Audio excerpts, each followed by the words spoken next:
सहनावतु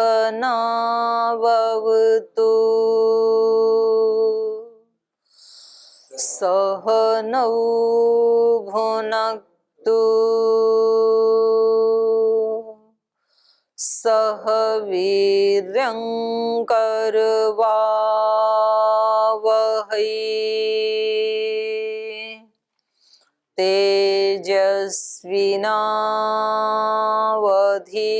तेजस्विनावधीतमस्तु मा विद्विषावहै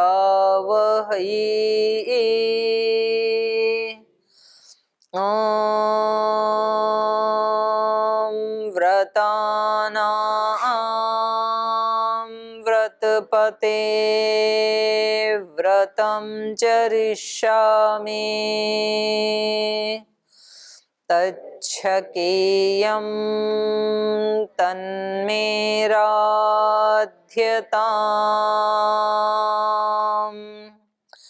इदमहमनृतात्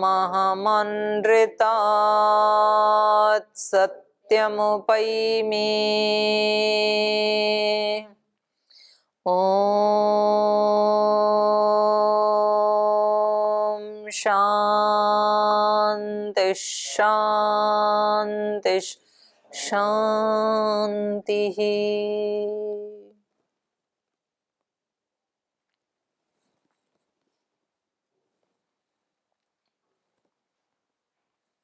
तो वेद में देवता शब्द का क्या अभिप्राय है, ये प्रसंग चल रहा था। तो आपको समझ में आया कल कुछ? क्या समझ में आया? उपास्य जो वस्तु है उसको देवता कहा जाता है। जैसे वायु देवता, अग्नि देवता। तो अगर तो ये उपास्य कैसे हो गए? आप कह रहे हो जो उपास्य हैं वो देवता हैं, तो उपास्य तो कुछ भी हो जाएगा, तो वो देवता। मानो टेबल मेरा उपास्य है तो टेबल देवता। हाँ जी, आप क्या समझे संतोष जी? देवता से क्या समझे आप कल जो बताया था? देवता जो है, जो मंत्र हैं, वो मंत्र में जिस विषय में जो बताया गया है, इस छंद है, तो छंद जो है उसी देवता वाला होता है। छंद उसी देवता वाला होता है मतलब? जिस विषय वाला उसमें व्याख्या किया गया है वो उसी देवता वाला होता है। मतलब आप कुछ सब घालमेल कर दे रहे हो, स्पष्ट नहीं बता पा रहे हो। उधर दो पीछे योगेश जी, क्या समझे आप देवता से? जो गायत्री आदि जो छंद हैं उन्हीं को देवता रूप में कहा जा रहा है यहाँ पे। तो उनमें जो जो भी, जैसे किसी मंत्र में अग्नि मतलब उस छंद में अग्नि आदि देवता का नाम आता है, तो उसी रूप में उसको लिया जाता है। जैसे अग्नि दूतम वाला हमने पढ़ी थी कल, अग्नि देवता। अग्निम दूतम पुरो दधे हव्यवाहम उपब्रुवेद देवाम आसादयादिह। तो इस मंत्र में क्या देवता है? इस मंत्र का अग्नि देवता मान लिया है। ये ऐसे कह रहे हैं कि जो कर्म कांड का जो विषय, जैसे इस मंत्र को लेके इन्होंने आगे बताया ना, अत्र अग्नि शब्द लिंगम अस्ति, मतलब कि हमें कैसे पता लगे कि ये जो मंत्र है इसका देवता क्या है, ये कैसे पता लगे? तो कह रहे हैं वहां पर कोई चिन्ह होता है। जैसे यही वाला मंत्र है अग्नि दूतम, तो यहाँ पर क्या चिन्ह है? अग्नि। अग्नि शब्द अत्र लिंगम अस्ति अतः किम विज्ञेयम, इस लिंग से हम क्या जाने? यत्र यत्र देवता उच्यते तत्र तत्र तल्लिंग मंत्रोग्राह्य। ये है विशेष बात समझने की। जहां जहां देवता शब्द कहा है ना, इसका मतलब क्या है? कर्मकांड में तत्र तत्र तल्लिंगो मंत्र, उस लिंग वाला मंत्र। जैसे पीछे पीछे एक मंत्र आया था ना, कल पढ़ा था हमने, उसमें बहुत सारे देवता कहे थे, वायु देवता, चंद्रमा देवता, ऐसे जो कल बताया था। अग्नि देवता, वातो देवता, सूर्य देवता, चंद्रमा देवता आदि। तो ये जो देवता बताए, तो कह रहे हैं इसको कैसे जाने कि किस मंत्र का कौन सा देवता है। तो ये कह रहे हैं उस लिंग वाला, अग्नि लिंग वाला, वायु लिंग वाला, आदित्य लिंग वाला जो मंत्र है वो मंत्र ही देवता है, वो उस मंत्र का देवता है ऐसे नहीं। कर्म कांड में उस लिंग वाला जो मंत्र है वो मंत्र ही वो देवता है ऐसे जानना चाहिए। ठीक है। यत्र यत्र देवता उच्यते, जहां जहां देवता कहा है कर्म कांड में, तत्र तत्र वहां वहां तल्लिंग मंत्रोग्राह्य, उस लिंग वाले उस मंत्र का ही ग्रहण करना चाहिए देवता से। देवता मतलब वो मंत्र। यस्य द्रव्यस्य नामान्वितम यत् छंदो अस्ति तदेव दैवतम इति बोध्यम।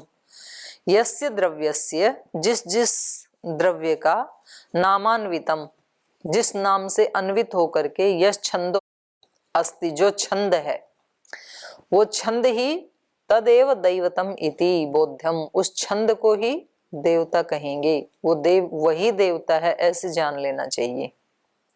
तो कर्म कांड जब करते हैं और वहां किसी देवता का नाम लेकर के जब कहा जाता है कि इस देवता के लिए ये विधि करो, तो वो देवता कौन होता है? फिर एक मंत्र बोला जाता है, उसमें उस क्रिया से संबंधित कोई लिंग होता है, तो वो मंत्र, वो छंद ही देवता होता है, ये कह रहे हैं। ठीक है। तो ये हमने कल पढ़ा था। और सा एषा देवता उपपरीक्षा अतीता आगामिनी च अस्ति, कह रहे हैं ये जो देवता की परीक्षा है ये ऐसा नहीं है कि उस समय तो थी भाई वैदिक काल में, अब पता नहीं है कि नहीं, अब देवता किसको माने हम। तो कह रहे नहीं, सा एषा देवता उपपरीक्षा, ये देवता की जो उपपरीक्षा है ये अतीता पहले भी थी, अभी भी है और आगामिनी आगे भी ऐसी रहेगी, क्योंकि वेद क्या है? नित्य है त्रिकाल में, इसलिए। अत्र उच्यते, तो यहां कह रहे हैं ऋषि ईश्वर सर्वदृक्, सभी जो मंत्र हैं उनका ऋषि ईश्वर है, वो तो सबका है ही ओवरऑल। ऋषि ईश्वर सर्वदृक् यत् काम, जो कामना करने वाला है उसका भी ईश्वर, उसका भी ऋषि ईश्वर है। यम कामयमान इमम अर्थम उपदिशेयम इति स यत् कामः, यत् काम कौन है? इस पदार्थ को मैं प्राप्त करना चाहता हूं, ऐसा इदम उपदिशेयम, इसका मैं उच्चारण करूं, ऐसा जो कहता है। तो यस्याम देवतायाम आर्थपत्यम अर्थस्य स्वामित्वम उपदेष्टुम इच्छन् सन् स्तुतिम प्रयुंक्ते तदर्थ गुण कीर्तनम प्रयुक्तवान अस्ति। यस्याम देवतायाम, जिस देवता का, आर्थपत्यम अर्थस्य, आर्थपत्य, आर्थपत्य माने अर्थस्य स्वामित्वम, उस पदार्थ का स्वामित्व, उपदेष्टुम इच्छन, उपदेश करने की इच्छा से, उपदेष्टुम इच्छन सन, उपदेश करने की इच्छा से, स्तुतिम प्रयुंक्ते, जो स्तुति की जाती है, तदर्थ गुण कीर्तनम प्रयुक्तवान अस्ति, वह तद अर्थ गुण कीर्तनम, तो वो क्या है? उस पदार्थ का, अर्थ मतलब है यहाँ पर पदार्थ, वो उस पदार्थ के गुणों का कीर्तन कर रहा है। तद अर्थ गुण कीर्तनम प्रयुक्तवान अस्ति, माने वो उस पदार्थ का जो, जिसकी वो कामना कर रहा है उसके गुणों का कीर्तन कर रहा है, उसकी स्तुति कर रहा है, कीर्तन का मतलब। तो स एव मंत्रः तद देवता भवति, तो वो जो जिस मंत्र के माध्यम से कीर्तन कर रहा है, जैसे ऊपर कहा ना अग्निदूतम पुरोदधे, तो क्या कर रहा है यहाँ पर? अग्नि के गुणों का कीर्तन कर रहा है यहाँ पर ऋषि। तो ये ही, ये जो गुणगान है ये ही अपने आप में देवता है। ये मंत्र, जिस मंत्र में उस देवता की स्तुति की जा रही है कर्म कांड में, वो ही देवता है। स एव मंत्र तद देवता भवति, वो मंत्र ही देवता होता है। किंच यदेव अर्थ प्रतीतिकरणम दैवतम प्रकाश्यम येन भवति स मंत्रो देवता शब्दवाच्यो अस्ति इति विज्ञायते।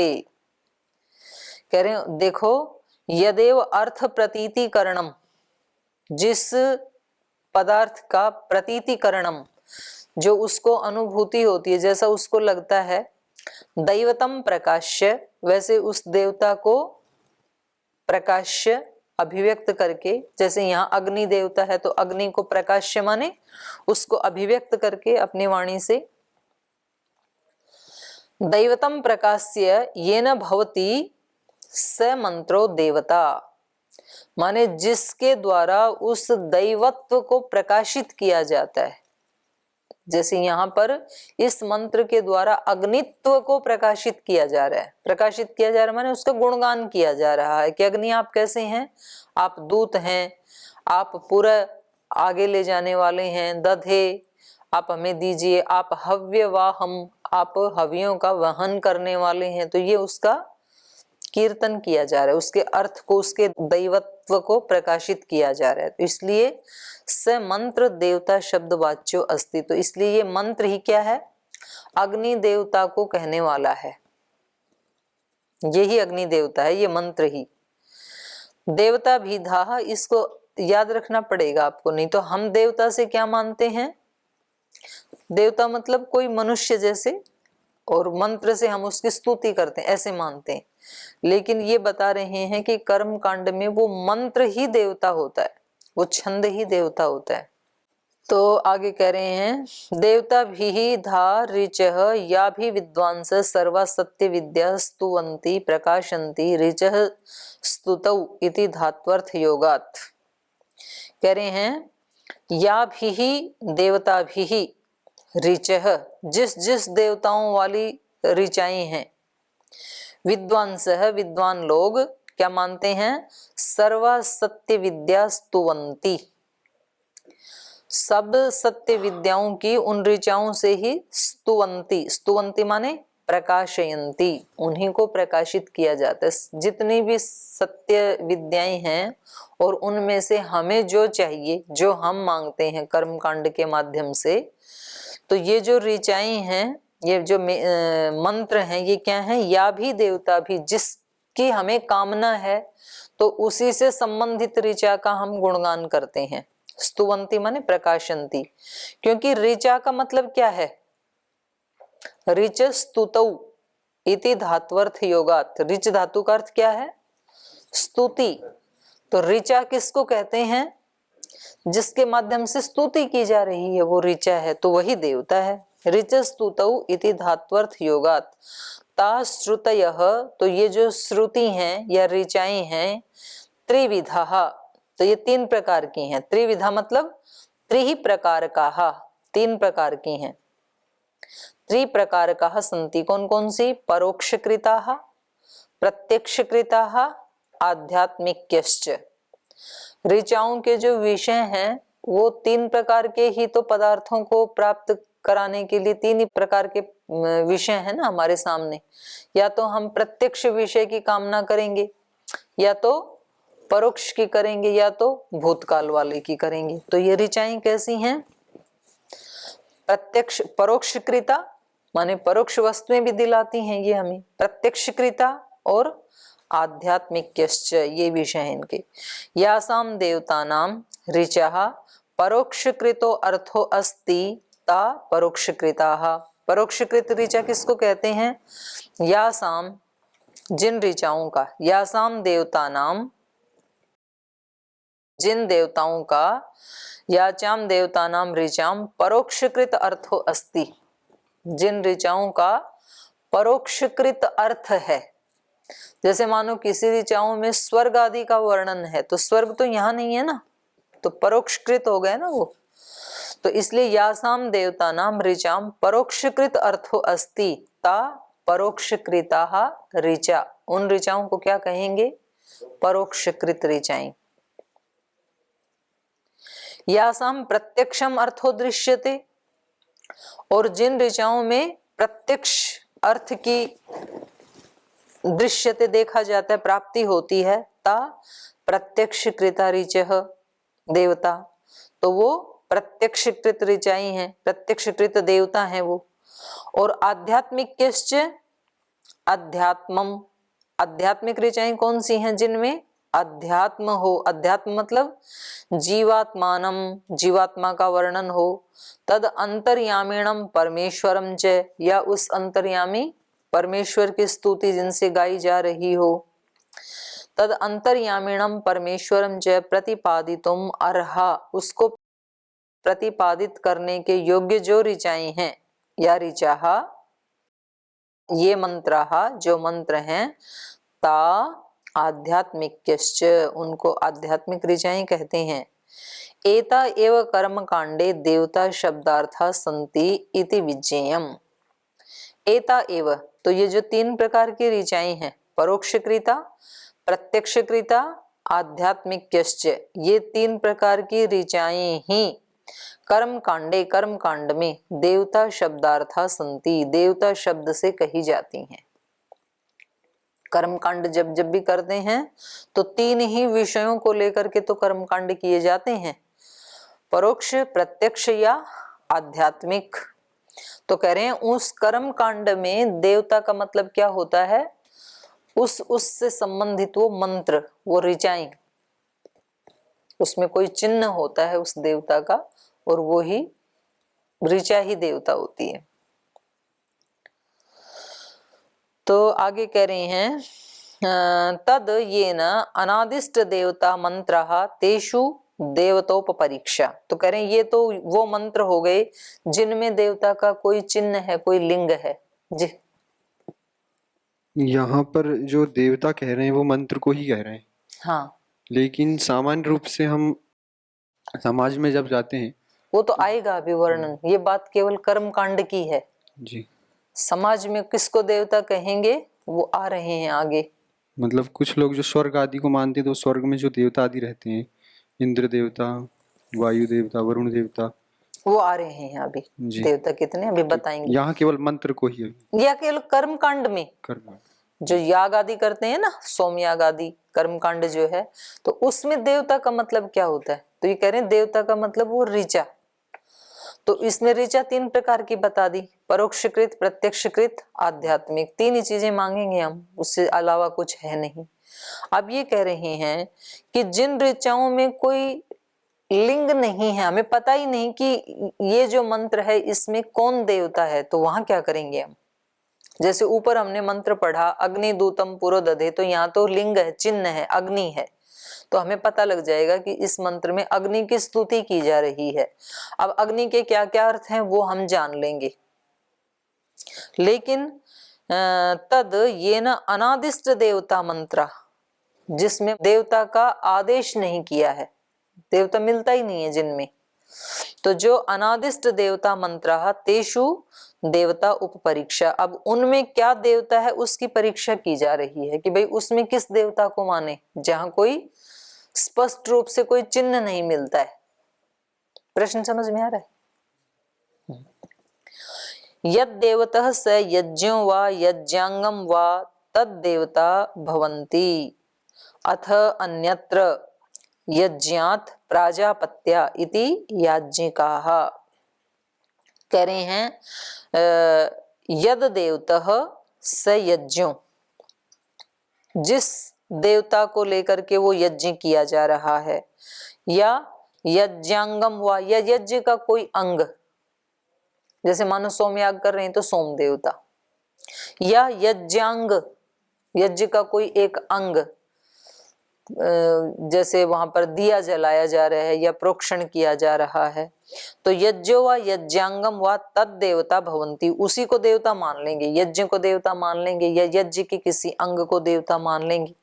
और कह रहे हैं अथ अन्यत्र, वो भी ना हो तब क्या करेंगे? यज्ञात प्राजापत्या। तो कह रहे हैं फिर यज्ञ से भी आगे उस पूरे यज्ञ का देवता कौन है? प्रजापति देवता है। तो हम उस यज्ञ को तो करेंगे लेकिन उसका देवता किसको मान लेंगे? प्रजापति, जिसमें स्पष्ट निर्देश नहीं है। तो कहा यज्ञात प्राजापत्य इति याज्ञिका, ऐसा याज्ञिक लोग कहते हैं जो यज्ञ करवाने वाले हैं, जो यज्ञ के विषय में विद्वान हैं, वो ये बताते हैं कि भाई कहीं कोई चिन्ह, कोई लिंग मिले आपको तो उसको लेकर के तो उस मंत्र को वो देवता मान लें। पर जहां कोई ऐसा निर्देश नहीं है, वहां पर यज्ञ से संबंधित जो मंत्र या ऋचाएं बोली जा रही हैं किसी यज्ञ के लिए या यज्ञ के किसी अंग के लिए, तो वहां पर प्रजापति देवता होता है। तो प्रजापति कॉमन हो गया। और कह रहे हैं नाराशंसा इति नैरुक्ता अपि, और जो निरुक्त हैं, निरुक्तकार हैं, वो क्या कह रहे हैं, कुछ ऋचाएं ऐसी हैं जिनमें नाराशंसा, नर मतलब मनुष्य और शंसा मतलब स्तुति, जहां मनुष्यों की स्तुति की जाती है, कुछ ऋचाओं में मनुष्य के गुणों की जहां स्तुति की गई है, उन ऋचाओं को क्या कहेंगे, नाराशंसा। नाराशंसा इति नैरुक्ता अपि वा सा काम देवता स्यात्। तो कह रहे हैं उसमें देवता कौन होगा, तो कहा काम देवता, जैसी कामना उस मनुष्य के लिए जैसी कामना है वो ही उसका देवता हो जाएगा। तो यथा कामना, तो काम देवता स्यात्, प्रायो देवता वा, या प्राय देवता ऐसे कह देंगे उसको, क्योंकि अस्ति ही आचारो बहुलम लोके, क्योंकि लोक में देवत्व के नाम पे बहुलम आचारो, बहुत प्रकार का देवत्व माना जाता है ना लोक में। तो कह रहे हैं अस्ति ही आचारो बहुलम लोके देव देवत्य अतिथि देवत्य पितृ देवत्य याज्ञ देवतो मंत्र इति। अब लोक में देवों का भी देवत्व है, अतिथि का भी देवत्व कहा जाता है, अतिथि देवो भव, पितृदेवत्व भी कहा जाता है लोक में, याज्ञ देवता, यज्ञ देवता कहा जाता है। तो ये बहुत सारा लोक में देवत्व का प्रचलन है। तो वहां पर अगर इस प्रकार से कहीं मनुष्य की स्तुति की जा रही है और स्पष्ट कोई देवता वहां पर कहा नहीं जा रहा है, तो उसको क्या कहेंगे, नाराशंसा। अब ये तो था निरुक्त के वचन थे ये, अब इसको और थोड़ा खोल के बता रहे हैं, आगे इसकी व्याख्या कर रहे हैं। जो मैं पढ़ रही थी ये निरुक्त का प्रमाण था। तो जो इन्होंने ऊपर से कहना शुरू किया, तद येन अनादिष्ट देवता मंत्रः तेषु देवतोपपरीक्षा, तो उसका अर्थ कर रहे हैं अब। तत् तस्मात् ये खलु अनादिष्ट देवता मंत्रः, तो कह रहे हैं इसलिए जो अनादिष्ट देवता वाले मंत्र हैं जिसमें देवता का आदेश नहीं किया गया है, अर्थान न विशेषतः, माने वो अर्थ को नहीं बता रहा है। जैसे ऊपर वाला है ये तो अग्नि अर्थ को बता रहा है, अग्निदूतम पुरो दधे, पर जहां निर्देश नहीं है तो वो किसी अर्थ को नहीं बता रहा है, पता ही नहीं चलेगा कि ये किस अर्थ के लिए प्रयुक्त हो रही है। तो कह रहे हैं तस्मात् ये खलु अनादिष्ट देवता मंत्रः अर्थान न विशेषतः देवता दर्शनम नामार्थो वा, जहां देवता का दर्शन नहीं हो रहा है या उसके नाम के अर्थ का पता नहीं चल रहा है, नामार्थो वा येषु दृश्यते, नहीं उसमें दिख रहा है कोई, तेषु उन ऋचाओं में, उन मंत्रों में, देवतोपपरीक्षा का अस्ति, उसमें देवता की कैसे परीक्षा करें, इत्यत्र उच्यते, ऐसे शंका होने पर यहाँ कहा जा रहा है। कह रहे यत्र विशेषो न दृश्यते, जिन ऋचाओं में कोई विशेष संकेत नहीं दिखाई दे, तत्रैवं यज्ञो देवता, तो वहां यज्ञ ही देवता है। यज्ञांगम वा, या यज्ञ का कोई अंग वही देवता है। यज्ञांगम वा इति एतत् देवताख्यम इति विज्ञायते, तो उसी को ही देवत्व कह दिया गया है। यज्ञ को ही देवता मान लें या यज्ञ के किसी अंग को ही देवता मान लें, ऐसे जानना चाहिए। और कह रहे हैं कि जो यज्ञ से संबंधित नहीं है ऋचाएं, वहां क्या करें, ये खलु यज्ञात अन्यत्र प्रयुज्यन्ते, जो ऋचाएं यज्ञ में प्रयुक्त नहीं होती बल्कि यज्ञ से अन्यत्र प्रयुक्त होती हैं, ते वही नाराशंसा, तो उन ऋचाओं को क्या कहा जाता है, नाराशंसा, क्योंकि वो मनुष्य विषया इति नैरुक्ता ब्रुवंती, क्योंकि निरुक्तकार कहते हैं कि वो ऋचाएं कैसी हैं, मनुष्य विषया, मनुष्य विषय वाली हैं, वो उसमें मनुष्यों के गुणों का वर्णन किया जाता है, तो इसलिए उनको नाराशंसा कहते हैं। तो ये 3 बातें स्पष्ट हो गई। देखो, कर्म कांड में देवता कौन है? जिस लिंग वाला कोई लिंग उस मंत्र में दिखाई देता है, तो जैसे अग्नि दिखाई दे रहा है तो वो मंत्र ही देवता है। कौन सा देवता है? अग्नि देवता है। कहीं वायु लिंग दिखाई दे रहा है तो वो मंत्र वायु देवता है। कहीं सोम लिंग दिखाई दिया तो सोम देवता। और कर्म कांड में कहीं लिंग दिखाई नहीं दे रहा है तो तब यज्ञ ही देवता है या प्रजापति देवता है या यज्ञ का कोई अंग देवता है। और जो यज्ञ से अन्यत्र जिसमें विषय है, यज्ञ का कोई विषय नहीं है जिन मंत्रों में, तो वो ऋचाएं क्या कही जाएंगी? नाराशंसा। तो उसमें मनुष्य का विषय है, मनुष्य विषय इति नैरुक्ता ब्रुवंती, ऐसा निरुक्तकार कहते हैं। तथा या कामना सा काम देवता भवति इति, अथवा क्या होता है? तथा या कामना, जैसी उसकी कामना थी, सा काम देवता, वो कामना ही उसकी देवता बन जाएगी। किस कामना को लेकर के वो स्तुति कर रहा है, स्तुति करने वाला, तो वो कामना ही उसकी देवता है। क्योंकि सकामः लौकिका जना जानन्ति, क्योंकि लौकिक जन किस रूप में जाने जाते हैं? सकामः, किसी न किसी कामना को लेकर के तो वो मंत्रोच्चारण कर ही रहे हैं ना, तो वो कामना ही उनकी देवता बन जाएगी। एवं देवता विकल्पस्य, तो इस प्रकार से देवताओं के विकल्प का प्राय करके लोके बहुलम आचारो अस्ति, लोक में बहुत प्रकार से इसका आचार है देवताओं के विकल्प का। क्वचित देवदेवत्वम, कहीं तो देव का देवत्व माना जाता है कर्मकांड में, और मातृदेवत्वम, कहीं माता पिता को देव माना जाता है, कहीं विद्वत देवत्वम, कहीं विद्वानों को देव माना जाता है, कहीं अतिथि देवत्यम, कहीं पितृदेवत्यम, कहीं पितृदेवत्य माना जाता है। एते अपि पूज्यः, क्योंकि ये भी पूज्य हैं। पूज्यः सत् कर्तव्यः, पूज्य सत पूज्य होते हुए पूज्य सत् कर्तव्यः सन्ति, अतः तेषाम उपकार कर्तृत्व मात्रम एव देवतात्वम अस्ति इति विज्ञायते, क्योंकि इन सब को भी देवत्व ही समझना चाहिए।